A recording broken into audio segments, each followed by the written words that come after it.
What's up gamers, DreamcastGuy here, and I'm having my mind a little bit melted right now because Xbox actually just brought it in a really big way at E3 2018. I mean, I told everybody going into this that their press conference had to be absolutely epic because at this point a lot of people are kind of just losing hope in Xbox in general, but it seems like in a lot of ways they completely defied expectations. First and foremost, let's talk about the fact that they are actually really kind of doubling down on the games we like most. There is one issue to this entire conference, though, which is they were a little bit deceptive in my opinion. They talked about that they would be showing off 50 games.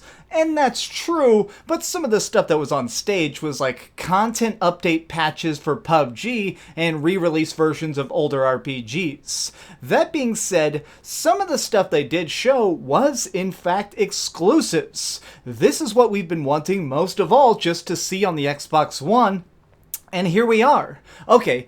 Now, before I get ahead of myself, let's talk about what's probably the most intriguing and will definitely be in the most headlines, which is that they have now confirmed, literally on stage, that they are finalizing the Xbox 2, the follow-up version of the new Xbox console. Now, that's pretty amazing because I feel like they're just trying to put the pieces on the board to tell people that the next generation is coming. When I reported on these leaks a while back, a lot of people said that I was BSing, saying, "You don't know what you're talking about." Well, it seems as if that did come true. Be sure to give this video a like because heck yes, I was actually correct.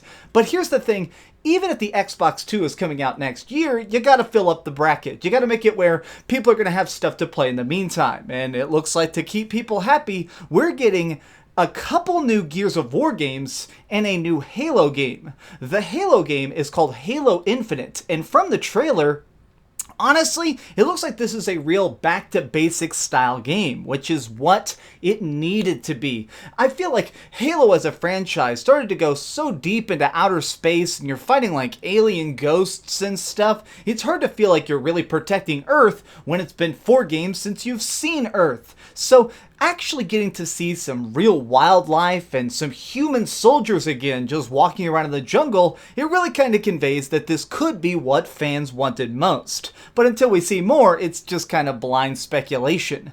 On the topic of the 2 Gears of War games, one is called Gears Tactics, and this is something I was personally really not wanting to see, and now that I've gotten my eyes on it, I can say it's not quite as awful as I expected, but man, is it still a little bit weird. I love tactical games. Strategy RPGs are something that really kind of get their hooks in me, get me wanting to come back and play them again. Now, I'm also a huge fan of Gears of War, but something about watching these two genres overlap is really bizarre, and I'm not sure I'm a fan of it, but I could be won over still in the future. The other one, though, is, thank God, straightforward Gears of War 5. It's just Gears of War 5, and what's interesting is they showed us a lot of gameplay in this trailer. It was a big reveal, but something that immediately jumped out at me, as somebody who played a lot of Gears 4, this is definitely pretty far in the future. I'd guess probably 5 to 10 years, because the characters have completely different looks, they've aged considerably, but the biggest thing is, the world is quite altered. We see all new weird cybernetic enemies, new kinds of technology, like one of his arms looks like it gets automatically drugged up whenever it gets wounded. Now, that stuff is fantastic and exactly what we wanted. I mean, I own an Xbox and I don't get enough chances to play it because there's just not that many exclusives on it. Most of what else we saw on the stage, though, was all third party. I mean, as much as the Xbox One did bring out these couple exclusives, it's still a machine that you kind of end up playing other people's games on. But some of the stuff they showed, despite the fact that it is third party, is fantastic. I can't believe they got this on their stage. First and foremost, you guys know I'm obsessed with Dark Souls. From Software is a studio that really wins my heart, and it looks like we are now at last seeing what that mysterious project, Shadows Die Twice, is. It is a samurai-based action RPG, so it's taking sort of the Dark Souls controls into feudal Japan, and wowzers does it look epic. It turns out that the full name of the game is going to be Seriko Shadows Die Twice, and it looks like it's going to be really trying to play with the meanings of mortality in a game where, let's face it, you're basically supposed to die 1,000 times over. So already, just seeing some of that combat is like a fine wine. I'm going to be playing that game so much just because I love From Software. Some of the other stuff on stage, though, didn't really win me over as much. Like, something about Shadow of the Tomb Raider is just really not... I guess it's because the first two of these new Tomb Raider reboots were so fun. It seems weird to see a third game just following so closely in those footsteps. I mean, it's one of those things like, if you eat a great pizza, and then you eat another great pizza that's the same flavor, the third time they bring out that pizza, you're going to be like, I'm kind of full. But hopefully it does something to kind of shake up the formula, that way it doesn't start to feel like you're just repeating content. Two of the really big surprises that really seemed to stun the audience, to the point at which I actually heard gasps in the amphitheater, is stuff like Cyberpunk 2077. At last, we got something shown, and we knew it was going to be a shooter, but it still looks like it is very, very, very, very much a role-playing game first and foremost. Getting to go around, shoot stuff, interact in this weird futuristic world, it looks absolutely epic. But it's also one of those trailers that I feel like didn't reveal too terribly much. We know a little bit more about the fact that this is sort of this Shadowrun style future, but we didn't really know what it's going to be. I mean, obviously it's going to be a 10 out of 10 game because it's CD Projekt Red, one of the best studios in business right now. The other thing that came out on stage that kind of seemed to make people sit back in their seats, though, was Devil May Cry 5. Now, the reason this is so intriguing is because it looks like it's sort of trying to take certain aspects of the game DMC. Because remember, they rebooted Devil May Cry and people kind of got pissed off by it, so they took a step back and decided to go back to the original games and make a sequel. Now, this is the thing.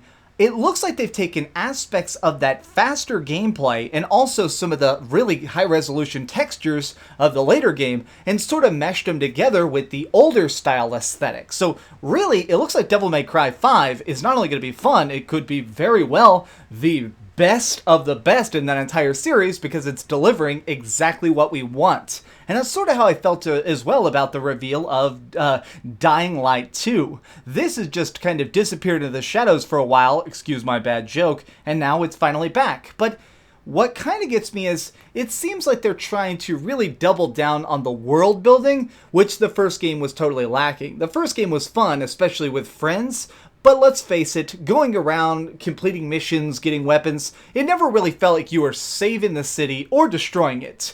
You were just kind of a guy punching zombies in the face. Now, they were specifically showing off things like doing different side things, like helping out some scavengers and getting a new water supply, which will actually cause cosmetic changes throughout the city, making more plants grow, making it where people are healthier, small things like that. But I do think that that is a very positive shift in the right direction to make it where Dying Light 2 is something bigger and better. Now, overall, there were a ton of things shown on stage, but the last two are ones I want to talk about that were only really out for a couple seconds each, but both really got my mental juices going. And one is Crackdown 3. We saw a longer reveal this time, and it looks like it is shaping up. It was still a CG trailer, though, so we don't really know if the gameplay is going to be fun, but it definitely looks like it is on track to be much closer to the original Crackdown, making it still really goofy and fun. Now, the other one is, the other thing we got to see was Fallout 76. Now, although there are a lot of rumors that this is going to be multiplayer, in this, we didn't see any of that. It was still just the same old freaking game, hanging out, but we do know for a fact now that this is going to be an extreme prequel, taking place way before any of the other Fallouts. Oh, and here's another thing they actually said specifically. It is going to be 4 times larger of a map than Fallout 4, which already gets me just pondering how many thousands of things we can do. I'm hyped, and I feel like this managed to deliver a lot of good stuff. It wasn't quite perfect, but it was definitely way better than I could have even expected. So I want to give them a rating.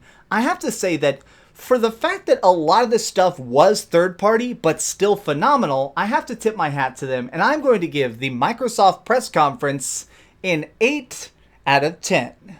Way to go, guys. You are awesome. If you enjoyed this video, be sure to give it a like, subscribe if you haven't already, and be sure to come back because I'm going to be covering all the other press conferences over the course of the next couple days, and that's why I actually secretly have a giant Red Bull right here because I'm not going to be getting much sleep. Alright, on to the next video. Thank you for watching this one, and keep dreaming. Oh, hey, I was just playing a little bit of Grand Theft Auto on my Darth Vader PSP. Are you curious what I'm going to come out with next? Well, if you click this button, you'll be subscribed to be the first to know. Also, if you click over here and here, you can see my latest review and my latest top 10. I promise, it was super good. Or it was really bad and I'm sure you can just make fun of me in the comments. Either way, it'll be a lot of fun. Thanks so much for watching.